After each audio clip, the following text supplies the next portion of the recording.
So with that, I will ask the speakers to present their background when it's your time to speak. We're going to kick off with Cameron, move to Ankeny with Mark Mueller, Jonathan Gano with the City of Des Moines, and then Bob will give him some time to get online and start his presentation. So with that, Cameron. Cameron Stoffelman, Polk County Emergency Management. I know a bunch of faces in the room. So I actually started with the agency in 2016. So I've been through the floods, both derechos, one tornado. I actually wasn't here during the Bondurant tornado. I was deployed with the military. I've been doing emergency management though for 21 years between military and civilian. So a lot of different background there. Damage assessment, you can read the definition. Really, it's the second step in the process. So we have the incident occur, we go out and do search and recovery, or the fire departments do. Then we do damage assessment to see what we actually know. So, or what we actually have on the ground for conditions. You saw the title, No Truth Like Ground Truth. I can sit there, I can film it, I can do whatever I want, but until we actually put boots on the ground and actually go out and look at the properties, we really don't know what the extent of the damage is. Aerial just can't do it for us. Video doesn't always cover it. So we really need to put people on the ground to look at that. The other part that does is that kind of goes down the path of starting to look at public assistance, individual assistance, small business administration, and providing that information to the state so that they can start accumulating that data and start doing those types of requests for FEMA assistance, other state agencies, things of that nature. So it's a actually, it's a very large portion that needs to be completed. What that also does is that allows us as emergency managers, yourselves, in your different agencies, that gives you a perspective on how much volunteer management are we potentially going to have to do. Every single tornado, this is Iowa, neighbor helps neighbor. We have people go out and just do it. But sometimes it's not safe to do that. Sometimes the incident is so large that you're going to have outside volunteer groups, outside agencies come in and help. Knowing what that scale looks like and how in depth that's going to be actually provides us a really good planning mechanism to get everything set up and in place prior to actually asking for those volunteers to come in. We can go to the next one. Yep. So there's actually three damage types listed here. Under the way our plan is written, we actually have five, sorry. So again, I'm not going to read word for word. Affected is going to be, it's damaged, but it's very limited damage. So if we just look at the recent tornado and severe storms that rolled through, that's going to be hail damage to the property. Somebody had siding broken on their home. They may be missing a shingle. It's not a serious effect to how the property is livable or what the property, how the house, what it's going to do, but it's damaged. Then you go into minor, a little bit more serious. It's still livable though. You can still inhabit the structure. You may have to do some things, but it is inhabitable. Once you get into the major and destroyed, we're talking it's not inhabitable. There's some serious defect with the property, with the house, with the building, that you can't live in it. So that's kind of what we're looking at with that. The other one that's not listed on there is inaccessible. So if we go to the derecho of 2020, there were properties in the north side of the county that you couldn't even access because power lines were down, roads were still covered. That's the things that are considered inaccessible. And it may be 2 days during this last tornado, we had a property that was inaccessible for 5 days just because of the power work that was going on. So that does happen. Let's go to the next slide. So this is not Polk County. I apologize, but this is kind of the damage. This is out of the state tool that they utilize. And for color reference on this, if you can see the colors, the greens are affected, so they have some sort of damage. The minors have a little bit more serious damage, but it's repairable within roughly 30 days. The orange are major damage, and then the reds are destroyed. You may see some blue colors up there. That's the public actually reporting. So they're going in and it's public facing, so the state has it accessible to the public. That's the public going in and saying, I have damage, please come and assess my property. There's also some gray colors in there. That's public infrastructure damage that's occurred.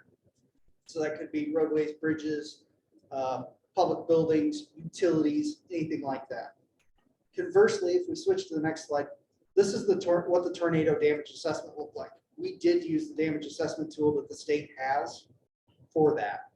You can see much more narrow path, narrow area that was hit. A lot of the green down in the center of that is actually hail damage. That's what a lot of that was. And a lot of that was publicly reported. So they initially came up as blue in the system. I contacted Des Moines and said, hey, we have some damage assessment requests. And we flooded the area and got those damage assessments completed.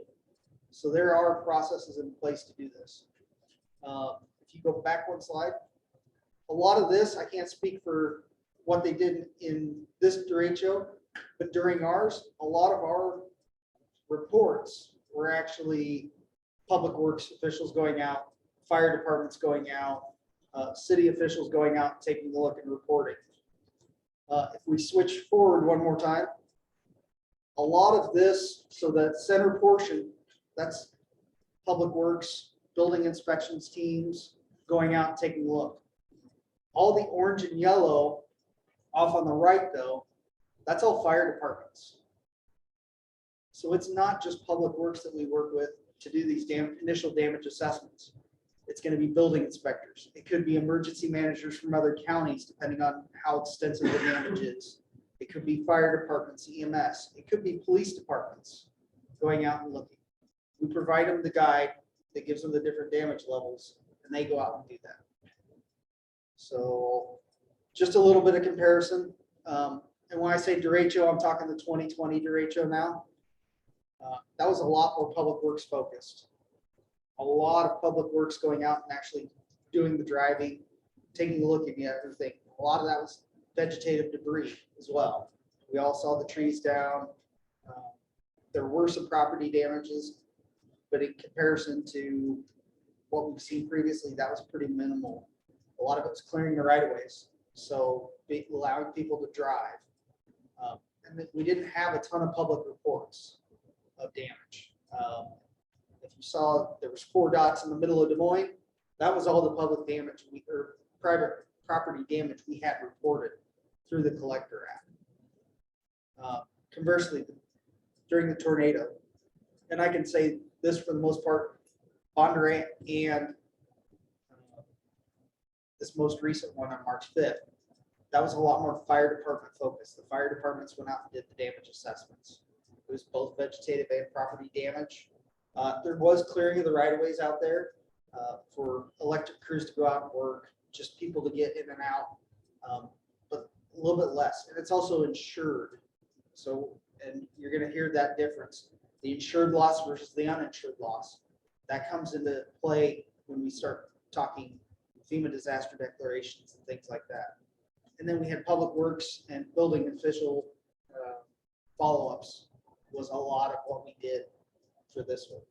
So there is a big amount of difference between the two based on what you're seeing. No natural disaster is the same, and this is really a testament to that. Slide. All right.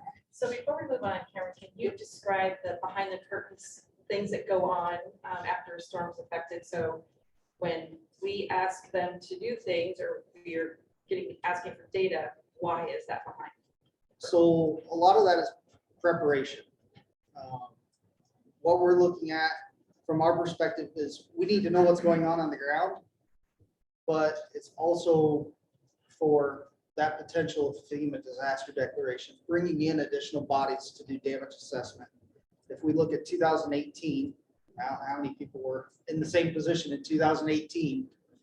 But we saw massive amounts of flooding, and there was no way we could have done every single property without calling in help. We just couldn't have done it. And it was that sharing network. So, but that all of that helped to get presidential disaster declaration turned on, individual assistance, or small business administration assistance. You've got to have that information. It really feeds to debris management as well, once we know what's going on and the damage that we've assessed out there. Okay, thank you, Cameron. Next up, we have Mark Mueller from the City of Ankeny. So my name is Mark Miller. I've been the Director of Public Works for about 8.5 years for the city. Before that, I was a consultant engineer for 16.5. Just want to talk a little bit about the August 20 derecho. Fortunately, the December 2021 derecho, we were able to avoid that, and also the most recent tornado. So back in August 2020, basically, with the weather reports coming in, we actually kind of started our own, or put our own EOC, our city EOC into operation. And after this derecho came through, basically the way that we approached the damage assessments was that Public Works took the lead, and we have 16 snowplow routes in the city, and those are staffed by our operators, and they know those routes very well from obviously driving them a lot. So the damage assessment we did was basically have those operators drive their routes and look at the damage, giving them a briefing beforehand of what to look for, what do you think is, what does major look like, what does minor look like, destroyed. I guess, kind of in a weird way, fortunately, it was so bad, everything was pretty much major as far as vegetative debris.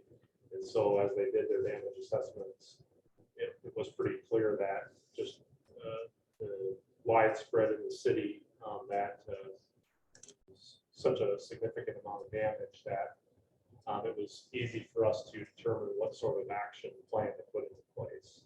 But before they actually were able to do the damage assessments, though, just because of the amount of trees that were down within the right-of-way and blocking the streets, the first thing we did was have them take care of that, obviously, because we needed to get emergency services back functional to be able to drive to various calls.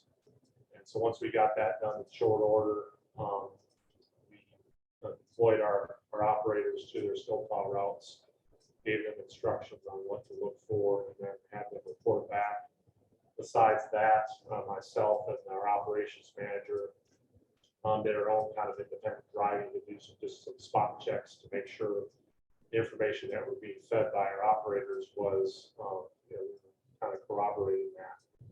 And so then we fed all that information into our EOC and our city management staff. That based on that information, made the decision that right away we need to establish a drop-off site for debris to allow people to start bringing that as soon as possible, while we formulated a plan of how to overall manage the debris.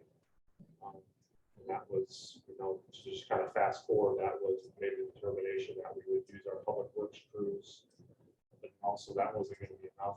We would need other city departments to help us, but then also hire some contractors with emergency contracts.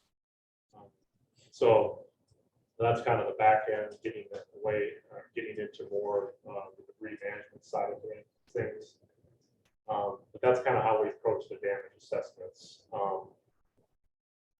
Back in 2018, with the June 30th flooding event, obviously that was different, and the way we approached the damage assessments on that, somewhat similar in that we Public Works took the lead on that. but because of the amount of non-vegetative debris damage, mostly obviously the private properties, we got our building department involved. We got other groups involved, volunteer groups that were offered by Polk County Emergency Management to help us. And that was a much more comprehensive effort in terms of damage assessments, and a lot more basically walking much of the city. Whereas with the 2020 derecho was more of a windshield survey, and it happened much quicker, obviously. So I guess that's kind of how we approached the different damage assessments. Also with the 2018 flooding event, we did use some consultants for damage assessments, namely with our bridges and structures. We don't have a structural engineer on staff, and so we've got a structural engineering consulting firm that helps us with annual bridge inspections. And there's a couple bridges, just because of the intensity of that storm and the amount of bounce we got in that flooding event in terms of increase in volume so quickly. We knew we had to get some expert eyes on a couple of bridges that were older and that we had kind of on our watch list. And so we deployed them actually, I think a day or so after we got them in town and had them targeted on certain bridges. And we were actually able to identify a couple of issues that we had to address as soon as possible. And they helped with that. And so, like I said, with the flooding event, just a much more comprehensive approach we had to take with that in terms of different resources to do that damage assessment. To the August 20th derecho, just some perspective on the volume that we dealt with there. You can see the graphics up there. About 86,000 cubic yards of debris that were collected. That was chipped and grinded through a on-call or a state contract. And that reduced to about 21,000 cubic yards. It took us about, when the storm first happened, we did our original damage assessments. Initially, we thought it was going to take 4 to 6 weeks to clean it up. And I know when we rolled that information out to the public, it was like, holy cow, it's going to take that long. It actually took us 6 weeks to get the major work done. And that was with using a couple more contractors than we had originally anticipated after a couple of weeks, just because we knew we weren't getting through things as quickly as we needed to. So it was just amazing, just the magnitude of the effort it took to clean that up. Cost of just the vegetative debris cleanup was close to $800,000. Because of the lessons we had learned during the 2018 flooding event in terms of tracking time, materials, equipment for all of our cleanup efforts. I think we were much more diligent with the 2020 derecho, and from day one we were tracking all of that time, equipment, material costs, and so that was good because going through the FEMA funding reimbursement process was, I don't want to say it was easier, but it was, I think, more efficient and quicker. So we're able to recover 85% of the cost, 75% through FEMA, and 10% through the Department of Homeland Security. So I think after the 2020 derecho, even more lessons learned on our part. The importance, number one, of having a local debris management plan, because as a storm hits Polk County, how, the damage it causes in southeast Polk County is different than it causes in Ankeny and North Polk County. And so how we react to that and respond, we saw the benefits of using a local EOC for that response and those subsequent events. So that's pretty much my story on the damage assessment. Thanks, Mark. All right, Jonathan Gano, City of Des Moines. That's what we got you. Jonathan Gale, Public Works Director for the City of Des Moines. Been in this role since early 2015, and for 10 years before that in a similar role in the city of Missouri. This is the August 20 derecho. I like that we have to now call it the 2020 derecho because there's been two. It reminds me that the front page of the Register a couple days ago was showing the disasters that have affected Central Iowa over the last few years, asking if this is our new extreme is now our new normal. I'm on my 6th federally declared disaster in my career, and I'm perfectly happy running out of. I don't see anymore. I'll add on to Mark's comments. We took the same approach in doing initial damage assessment for vegetative debris in the August 2020 event. It took me about 5 minutes of driving to decide, oh, yep, we're going to have to do a whole lot of work. So that was the windshield was literally a 5-minute drive. I was headed to take my son to college for move-in day, and I called him and said, nope, we're going to have to move in tomorrow. I got to go back to work. Turned around and went back. Off we went. Snow routes and snow districts are, an excellent management tool because everybody already knows it, and all of the maps were already created. I used the same model in an ice storm that generated twice as much debris as the August 2020 derecho did here, and it's an exceptionally effective tool using pre-existing organizational structures. That way, everyone's speaking the same language. Yeah, it's snow districts and snow routes, but it's using already determined boundaries that make sense and are well understood by everybody. You're not having to invent something and push out another map that gets easily confused with other things. Highly recommended tool. The damage assessment with the 2018 flood, I will say, was a lot harder because a lot of the damage sustained by residents was invisible to the windshield, and that what I'll call the big obvious damage was very easily seen from the side of the road, and we know where the water goes, and where you see the brown line on the house is a pretty good indicator of how high the flood waters went. You can almost tell just by driving by, how bad the neighborhood was hit in the usual suspected places. As we got more than 24 hours into it, though, we found out that using damage assessment as a deliberate decision-making tool is very valuable because we shortcut at least a couple of those decisions on, at least with respect to debris pickup for flood damage, shortcut a couple of those decisions in the interest of providing information quickly, provided a plan that was not responsive to the needs of the community, and less than 48 hours later did a total 180. So using damage assessment as a reason to say announcements about this will come at this date and time and this date and time, let the process work. It will feed information into decision making to let the response be a better plan and better execute. We ended up by happenstance landing on a good mechanism for filtering debris collection for the 2018 flood by hooking damage assessment and resident requests for damage assessment inside their homes. To that then qualifies you for free debris collection for anything that was impacted. So that really helped motivate a lot. Certainly not all. I know of. I personally know people who had flood damage in their home and did not want a city inspector in it and refused to call. Didn't get any pickup either. But what we're assuming is the lion's share of residents that were affected by the home wanted to get rid of their debris for free and take advantage of the curbside collection. And we hooked the eligibility for that to damage assessment.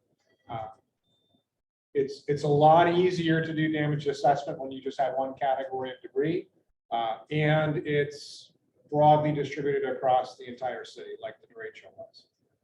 One of my disasters, I said, was an ice storm that was worse than the derecho, and it was wintertime. So just take the derecho, but make it cold, is how that worked out. But using that that distributed impact event lets you extrapolate and estimate pretty easily.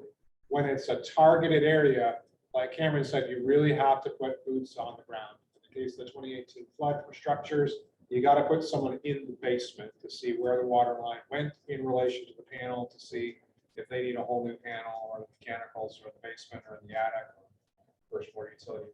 Those are the kinds of things you cannot tell from a windshield survey. Our permit development team is here, and they have firsthand experience with the structure side of damage assessment, both for the tornado, the derecho, and the flood. I'm not happy to stick to the right of way in Des Moines Public Works Department. But the idea of using existing tools and then using those and the time it takes to use them, one, gets you better execution, and two, buys the jurisdiction time to make a better decision after you've run the process through and collected all that information. Let's see if Bob is able to join. Bob, are you on? Yes, I'm on. Can everyone hear me? Can hear you. Okay, I apologize to everyone. I was planning on being there. Unfortunately, with my position at Polk County, I tend to wear a lot of hats. So I had a couple of emergency situations this morning I had to attend to. But I do want to participate in this. I've been the public works director at Polk County Public Works for about 10 years now. I've been here since 1987. So, I remember helping out with the floods of 1993. I've been down to River Place, if you know where that is, on Euclid, and basically was in charge of trying to protect that building in 2008, building a dirt berm around the place. And then 2 years later, having to put up HESCO baskets and do the same thing again. Been through numerous tornadoes, ice storms. Obviously, lately with the derecho, what we're going to talk about, we're used to utilizing FEMA procedures. And when we do this, usually we try to follow their same procedures on damage assessment. The first thing we do, Secondary Roads Division of my department, are deployed as needed to close the roads, remove debris, and place temporary signing up. If stop signs have been knocked over, put up temporary stop signs needed. A lot of that is to close roads so people can't use them if there's still debris on them, if there's wires down. During the derecho, we had a ton of that. Obviously, large trees falling from private right-of-way and public right-of-way onto the road. So we'd block the roads. Also making sure that emergency vehicles could get through to where they needed. But essentially, once that's done, we deploy damage review teams all over the county. And when I say county, I say the unincorporated part. Obviously, if you know what Polk County looks like, the unincorporated part basically is everything from about Camp Dodge or the northwest corner, swings up and around the top, and then down towards Mitchellville and down towards Runnels, east of Des Moines. So basically, we have a lot of area to cover. Most storms don't impact the whole county. Even the derecho that came through in 2010 was mostly the north side of it got hit the hardest. Similar to Jonathan, I was taking my son up to Iowa State that day, got up there, got him tested for COVID, and the storm hit while I was up there. Immediately started having phone calls from a lot of different people. Made my way back to the county, back to get my county vehicle, and was immediately out with my crews assessing things. Again, during the derecho event, basically when we deploy people out for the damage review, we have maps depicting the areas that we really concentrate on, depending on if it's a windstorm or a flood. During the derecho, we use, similar to what the cities do, basically our snow routes. So we send them out if we see. What we do is we use our iPhones that'll also let us pinpoint GPS wise where we're at. So we immediately start taking pictures of damage. Um, Not only with the existing debris on the roadway, it gives us immediately those pictures are sent back to our management team, which are the county engineer and staff back at Public Works. They start putting them into different areas, functionalities on what we need to do to be able to utilize resources to basically clean them up in the future. So that way, during the derecho, it was obviously mostly tree debris. But there were some other things. There were a lot of signs down, things of that nature. So the photos really help us. Those are put, into a different groupings of different areas of the county. They let us pinpoint, like I said, with GPS, and basically we can start determining by the pictures, how much debris we're going to have, cubic yards, etc. After that, similar to what Jonathan said, if we have bridges or structures that are known to be routinely damaged with either flooding or with tree debris up against it during windstorms and things, we deploy there. So we get out with always crews of 2 at least, deploy underneath the structure if it's safe, to take pictures to see if the bridge and structure is still safe to be able to utilize, if you can get over the top of it. We also, during this time, tried to take pictures of the damage on private property that's adjacent to it. The county's a little different than the city because we have a lot of rural areas where, you'll have farm fields and such, but we have a lot of little communities, unincorporated communities in the county. So depending on where the event was located at, we'll send a crew through there to really take pictures of what's happening on private property. That also lets us start assessing and understanding if we're going to need to be able to assist those people if they bring debris out to the ditch or the right of way and need help either from private individuals picking it up or frankly from the county to pick it up. This is usually the most difficult assessment that we have. The public right of way is a lot easier because we use our road system and we know our roads, we know our bridges and structures to look at. The private property things we can only see from the road. We're not going to enter on the private property for obvious reasons. Once that's done, though, we do try to really map using the GPS coordinated systems, to make sure that we don't miss any areas on the county. So if during when we start mapping these GPS points off our photos and our smartphones, if we can see that, we've missed some roadways and things, and it's quite obvious, they say, well, there was nothing there. Well, that's usually not the case. It was just missed. So we'll immediately send an extra crew back up there to look at that particular area. Again, depending on the type of natural disaster and the scope of the damage, we try to get what we can immediately to Polk County Emergency Management, typically within 5 days of the event. In that, again, we try to put them in those initial FEMA categories that we know are so familiar with. The cities are familiar with that as well. The staff, as far as my staffing, again, we utilize everybody, that we can.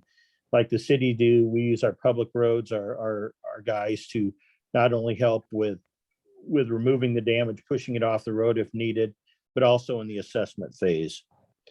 On the assessment, when we're collecting it, putting it in GPS in these different categories, we also pay attention to the federal aid road system.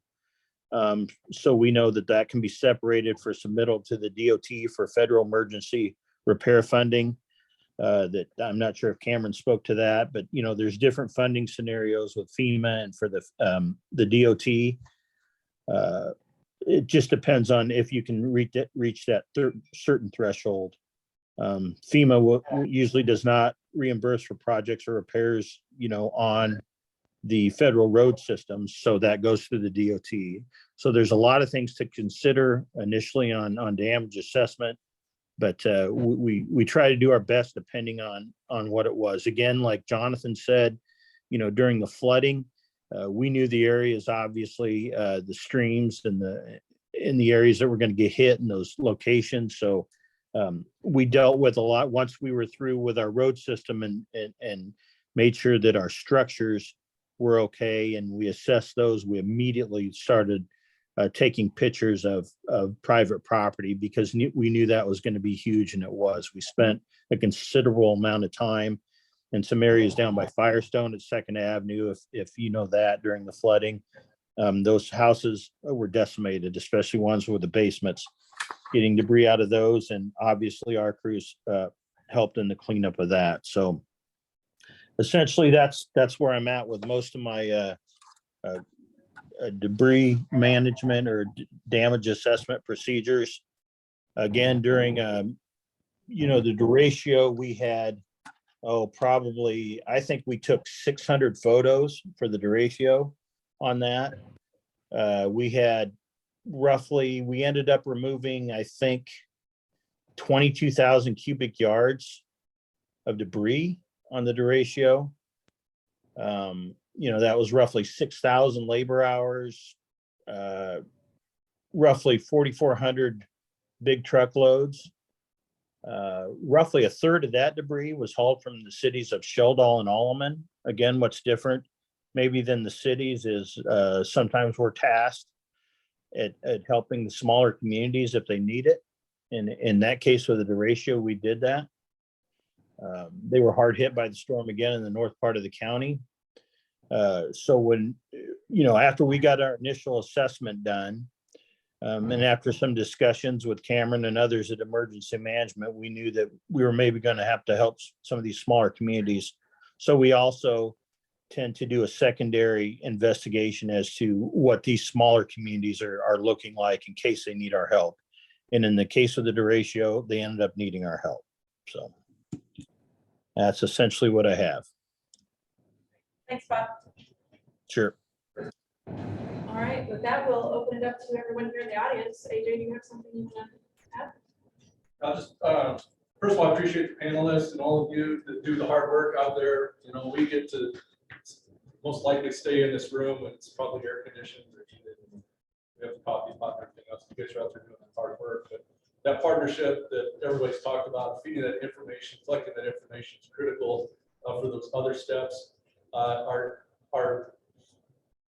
One of our important goals, it's not our only goal, but one of our important goals is to be able to try to recover some financial assistance to help offset the costs that you are all experiencing. A lot of this, what you're talking about, are some very important steps to do as best a job we can to access those funds. But I think I just brought my glasses, sketched out a few points of emphasis. I think they've already been mentioned. One is the cumulative process here. Now, a lot of times we'll have, some pockets of damage, and everybody, not everybody, but some people say, well, ours isn't really all that much.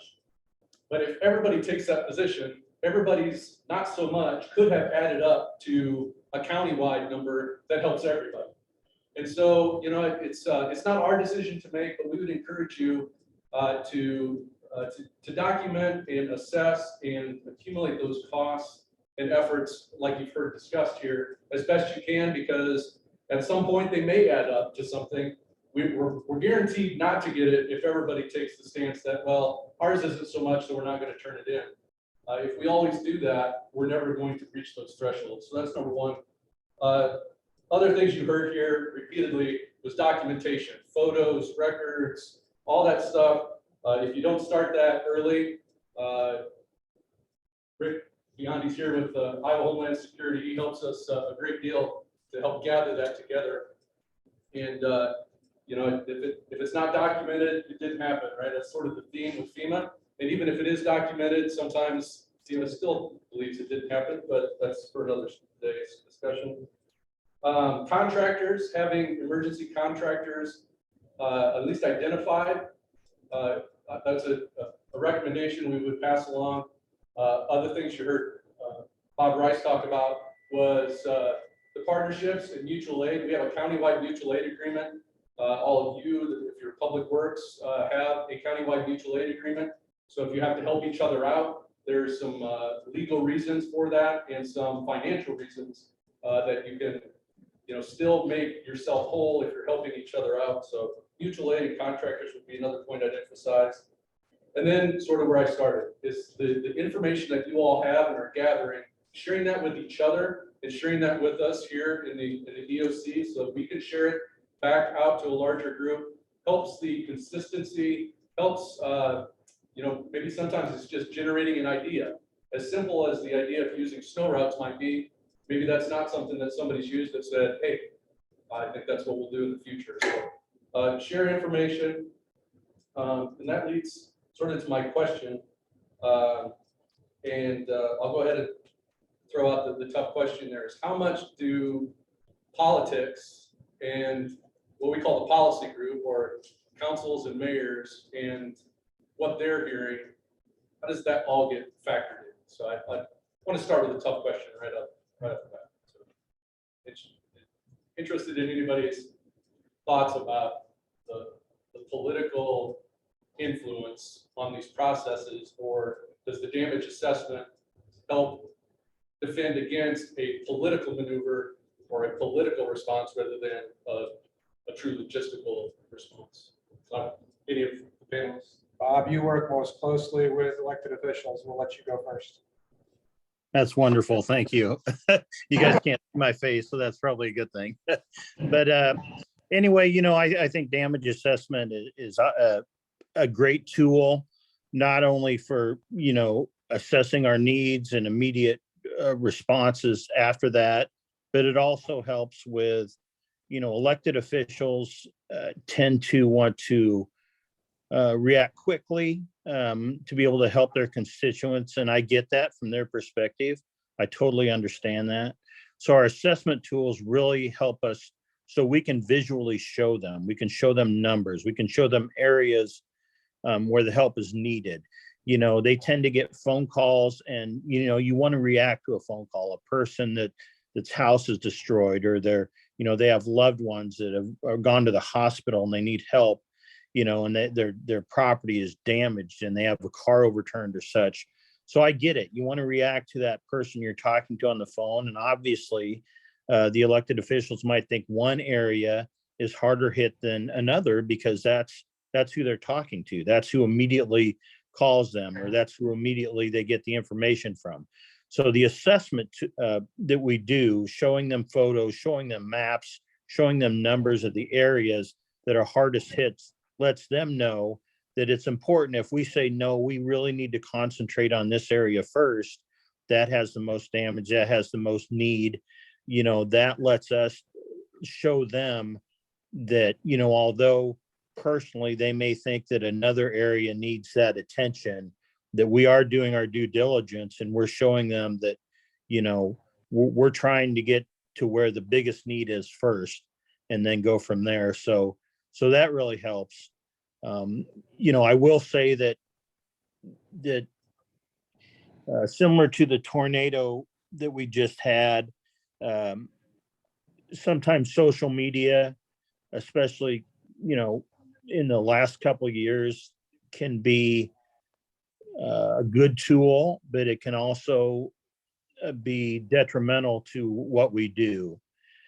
Because what happens is sometimes portions of your assessment, portions of the message that you put out to the public tends to get skewed for various political reasons. And then that gets back to the, to the political figures that you report to.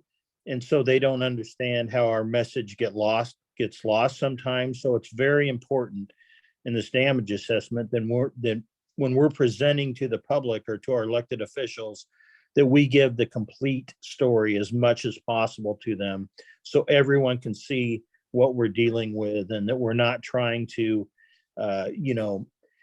delay something because, just because we want to concentrate on another area or such. We have to make pretty quick decisions as well, but that damage assessment is critical.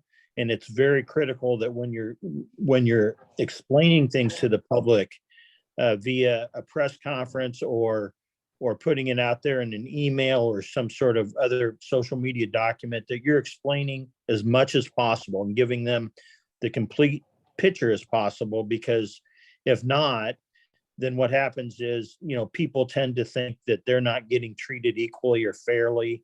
And that's unfortunate, because what we try to do with the people and the resources we have, we try to help everybody as quickly and as efficiently as possible. But we always want to go to where the need is the greatest. So that's why it's very important that, we give the most complete picture to both our elected officials and to the public as we're able. I think for Ankeny, one of the benefits that came out of the Derecho was that that was fuel for us to develop a local debris management plan and then actually get that received and filed by our council. With the Derecho, it was, there really wasn't any politics behind how we were going to react to it in terms of we established drop-off sites and then we did curbside pickups for the whole city. But, it made us ask the question, well, if we get a storm in the city that's spotty, or it's only one part of the city, how do we react to that? And so what we did in the debris management plan is we established thresholds for if a certain number of zones, snow routes, zones, damage zones, are impacted to a certain level, say 50%, we're going to take this action. If another, so then there's another threshold. If 75% of the zones have 75% of damage, then we're going to take this action. So we're able to put some objectivity into that local debris management plan. So then that was work session with our council. They received and filed it.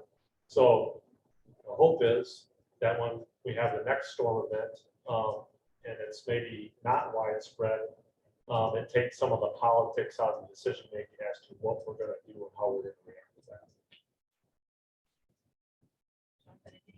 Yeah, I'll reiterate what I said about the 2018 flood, that following a damage assessment process buys city staff time to avoid politics or influencing decisions that are made about what needs to be done and when. The 2018 flood was a good example that the disaster affected different neighborhoods differently. On Sunday morning, the high ground that had been subjected to flash floods and inundated had already drained out, and the low-lying areas, the more typical riverine flooding, the water hadn't even crested yet. And people in one neighborhood are clamoring for cleanup and assistance when there's still life safety actions going on in boat water rescues, get people to safety, and correctly following a doctrinal response to damage assessment lets the kind of that category A response work while it's still needed, and then we'll get to the other stuff after we've completed the damage assessment, and that gives elected officials something that they can say and stick to when their phone rings and people start asking. Absent that information from their city support staff, they then start trying to make things happen. That's when.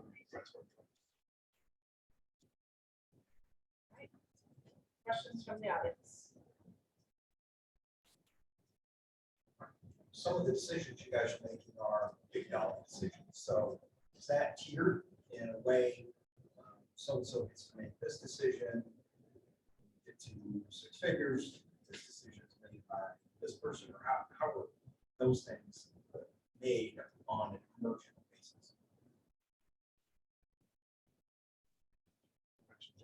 Yeah, so for Ankeny, like the decision with the Derecho cleanup, first of all, can we handle it ourselves, or do we need to spend $100,000 in contractors?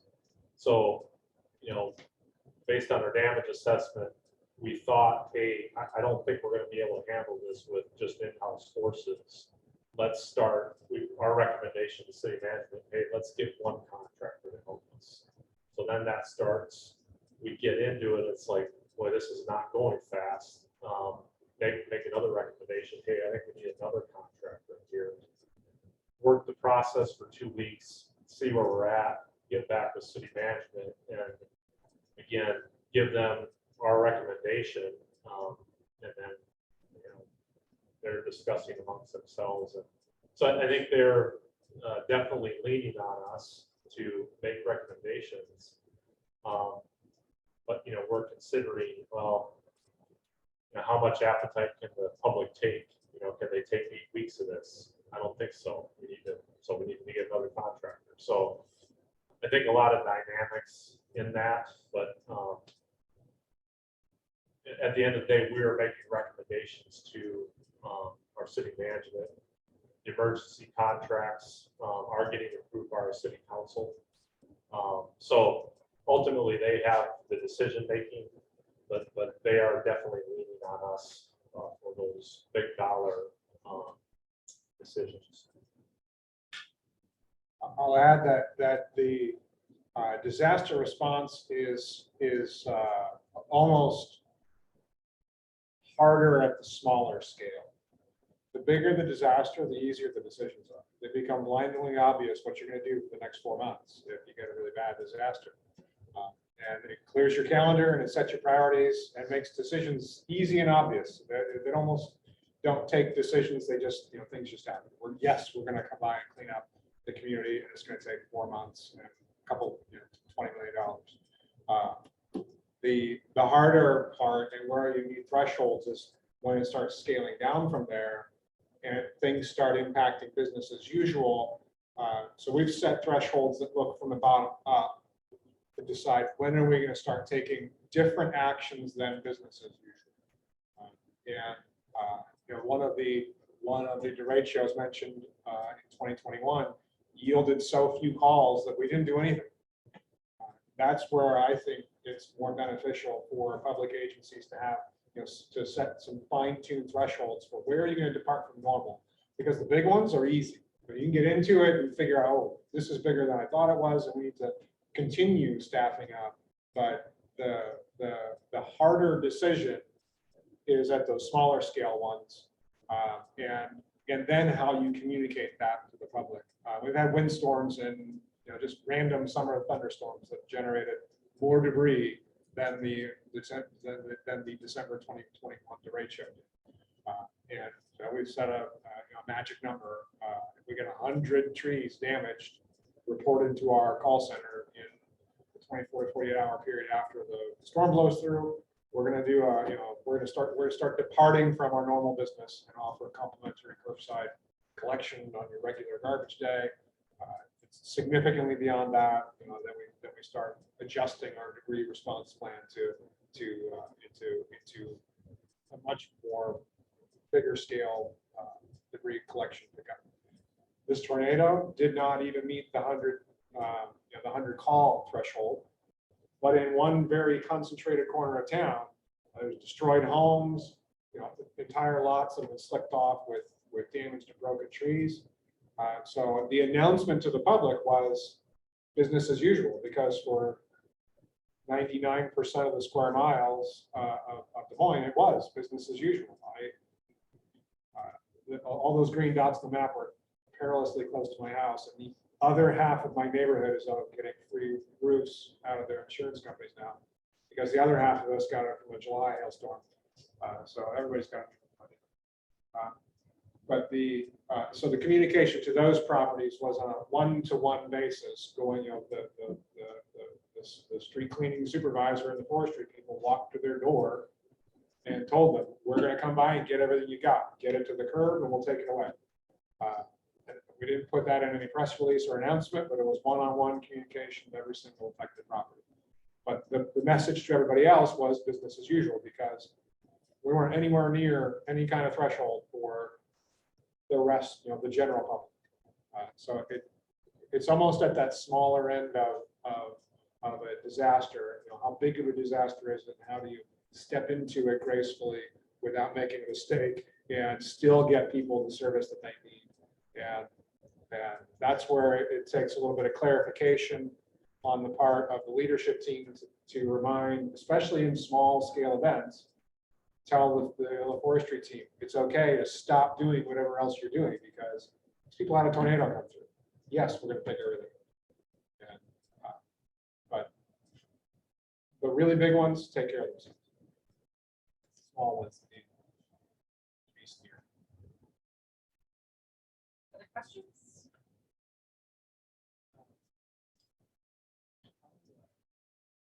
Which should the damage assessments be? Figure out how many inspectors have to do this many inspections. When does emergency management? Practice, yeah. 72 hour frame or. So that's a great question. Cameron, if you would mind reiterating so it's recorded. Yeah, so the question becomes how quick of a response does emergency management want the damage assessment reports from the jurisdictions or the citizens and things like that? For citizen reports, I'm really looking, as soon as it's safe to go outside their home and actually assess their property, they can get onto the Survey 123 app. It has the ability to do the address.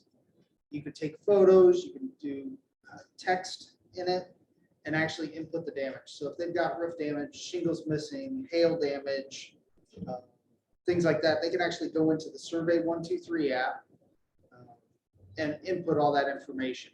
If they can do that within 24 hours, I get a better idea of who I need to talk to and go, hey, we have damage reported in this area. And, you know, just to give you a heads up, so you guys can start planning and ramping up. If we know the area, we're already talking to people in that area going, hey, this is what we recommend.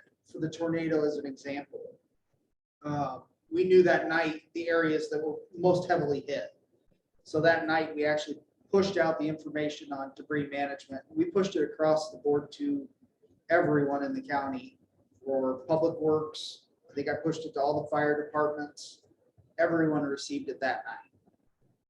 It may not have been in their area immediately, but they had the information just as a refresher for when it occurred. Using Des Moines as my example, we started getting citizen reports 3 days later, if I remember right. Monday or Tuesday, we started noticing citizen reports. And some of them had pictures, some of them didn't. Some of them had, if you looked at that map carefully, some people put their house in the river. We get all kinds of obscure things that occur when people report. Not a big deal. A lot of times we can deconflict it. But having that within that 24 hours to 48 hours really helps out a lot. And it also speeds up the debris management process as well. We would love, and I think all the panelists can agree with this, we'd love to be able to go out and do damage assessment on every single property before we even looked at debris management. That's not a realistic expectation for anyone. Because as soon as people have debris in their yard, they're going to expect somebody to come and pick it up for what do we do with this? It's just not a realistic expectation. So that 72 hours is really important because that's going to set the tone for a lot of other things. From the jurisdictions themselves, they have the ability on the collector, on the Survey 123 through a different kind of portal to go in and update that information. That's actually reporting near real time to what we're using. And so we're actually watching the damage assessment unfold as teams are going out and reporting their information, as citizens are reporting the information. And then if worse comes to worse, we get stubby paper and pencil out. We get that sent to us with pictures. I had this just happen with the tornado, and I'll go in and upload the information if I need to. So we have multiple ways of doing it, but that really looking at timeframes, 72 hours for the citizens to report would be ideal. To get the stuff from the field, just depends on which way we're going with it, which avenue they have the ability to do. If there's communication, cell signal, and everything else, it's near real time as they're reporting. If they don't have that capability, it may take a few more days to get that done, depending on the extent of the damage. So Cameron's answer was the correct answer. Well, I'll tell you, I'll answer it a little bit differently. We will always ask for it before you're ready to give it, right? And I'll tell you that just because, and we'll be real, hopefully we're being realistic with it. We understand you can't just make it happen. But appreciating who's all looking for that information. A lot of the stuff that our panelists talked about, that information is vital to defend a position and make a good recommendation to the elected officials. The state is going to be looking for it. There's going to be pressure from the media, the governor's office, you name it. They all want that information as if it just automatically appears on everybody's desktop. So just understand, we'll ask for it way earlier, and you're going to go, those blankety blank are all asking for this. I haven't even gotten, steps 1, 2, and 3. We get that. We've got thick skin. We appreciate the position you're in, but just know we're going to ask. But what our realistic expectation is what Cameron described. Is that we know it takes time. We know that there's some dependency on the public reporting it. There's other things you're all doing before you can get to that safely, or just within the capacities of the organizations.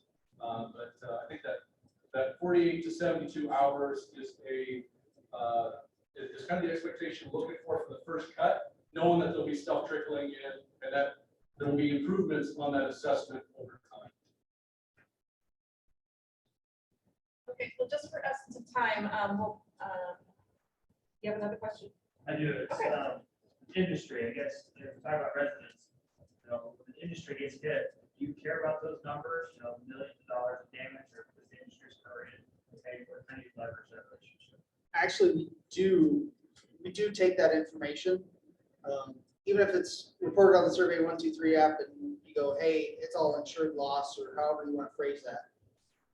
We'll still come out and look at it because that still goes to the state. That still goes to, those numbers all still accumulate to build that bigger picture and to build that bigger number for the state threshold, our threshold, everything else. That all gets accumulated to a point where I think it was 2015 tornado on the south side.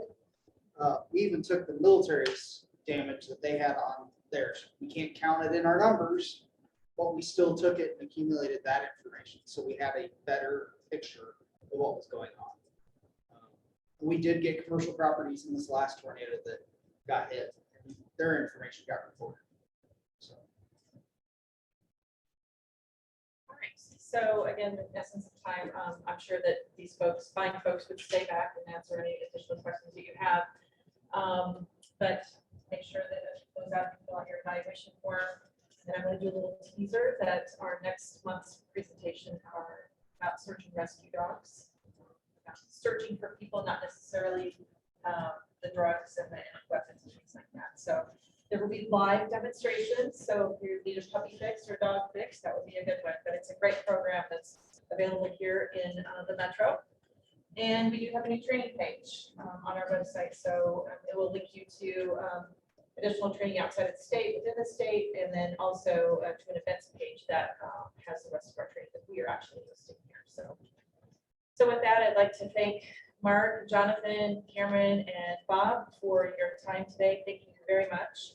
And thank you all for coming, and we'll see you again. Thanks.